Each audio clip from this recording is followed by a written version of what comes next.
ہمارے نبی علیہ الصلوۃ والسلام اعلان نبوت سے قبل بھی صادق اور امین کہلائے، تو پھر کیا ہمیں زیبا ہے کہ ہم جھوٹ بولیں؟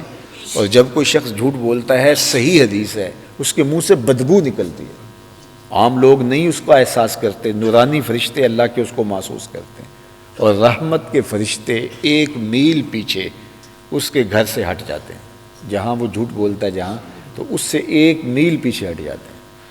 اب جس گھر سے بھبوکے پھوٹ رہے ہوں بدبو کے، ماں بھی جھوٹ بولتی ہو، بیٹی بھی جھوٹ بولتی ہو، باپ بھی، بیٹا بھی، گھر کے افراد بھی، گھر کے ملازم بھی جھوٹ بولتے ہیں، تو جھوٹ ہی جھوٹ چلتا ہو تو وہاں تو بدبو کے بھبوکے اٹھیں گے، تو رحمت کے فرشتے آئیں گے؟ کبھی بھی نہیں آئیں گے۔ تو پھر رزق ہونے کے باوجود برکت نہیں ہوگی، افراد خانہ کے اندر جو ہے وہ باہمی محبت نہیں ہوگی، لڑائیاں، الجھاؤ، کیا کچھ ہوگا۔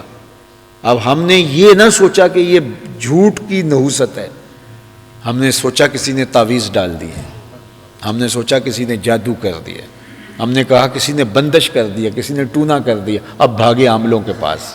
بعض کا ہمارے پاس بھی لوگ آتے ہیں، یہ مسئلہ تو ہم کہتے ہیں کہ یہ آیت کریمہ پڑھو، کہتے ہیں کوئی تعویذ دے دو۔ کون اٹھ کے روز 40 مرتبہ یہ پڑھے؟ تو اس کا آسان حل کیا ہے کہ تعویذ دے دو، ہم غلے میں رکھ دیں، تعویذ دے دو، ہم بازو پہ باندھ لیں۔ تو بس یہ آسان حل چاہتے ہیں، کوئی کچھ کرنا ہی نہیں چاہتا۔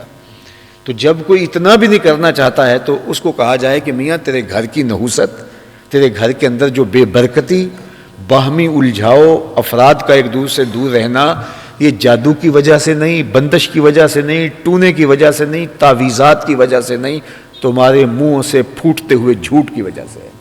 تو آج کے بعد جھوٹ ترک کر دو تو کوئی اس کے لیے تیار نہیں ہوگا۔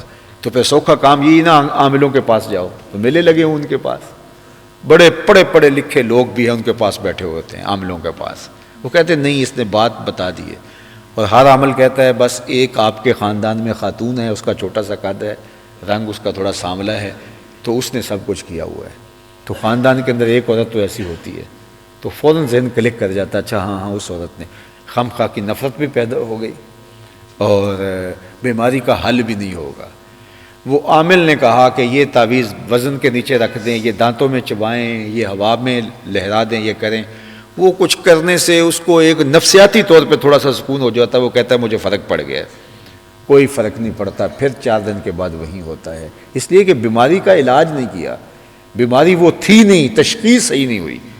تشخیص کیا ہے؟ اللہ کے محبوب نے فرمایا جب کوئی جھوٹ بولتا ہے رحمت کے فرشتے 1 میل پیچھے ہٹ جاتے ہیں۔ اب سویر سے لے کر جھوٹ جھوٹ جھوٹ جھوٹ، دکان پہ جھوٹ، فیکٹری میں جھوٹ، گھر میں جھوٹ۔ اب جھوٹ کا جب کاروبار ہوگا تو برکت قریب نہیں آ سکتی، سکون طمانینت کا سوچیں بھی نہ۔ تو بچنے کا راستہ کیا ہے؟ سچائی۔ میرے رب نے کہا یا ایھا الذین آمنوا اتقوا اللہ وقولوا قولا سدیدا، اے ایمان والو تم سیدھی سیدھی بات کرنا شروع کر دو، تم سچ بولنا شروع کر دو، پھر کیا ہوگا؟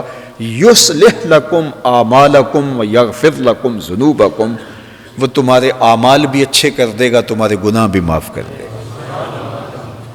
تمہارا صرف اتنا کام ہے کہ تم سچ بولو، تمہارے عمل بھی ٹھیک۔ ایک شخص حضور کی خدمت میں حاضر ہوا اور اس نے ایمان قبول کرنے کے بعد کہا کہ مجھے چوری کی لت بھی ہے، بدکاری کی اور جھوٹ کی بھی، اور میں یہ ساری چیزیں نہیں چھوڑ سکتا۔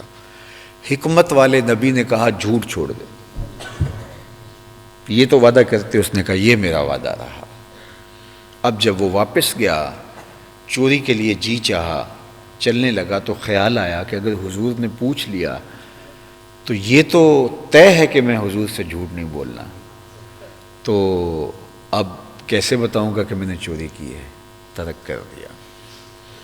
پھر خیال آیا اور جو طبیعت کے اندر بدی کا ایک چسکا تھا اس کی طرف لپکنے لگا، قدم اٹھے ہی تھے تو خیال آیا کہ حضور نے پوچھا تو کیسے آنکھیں ملاؤں گا، کیسے کہوں گا حضور میں نے یہ بدکاری کی ہے۔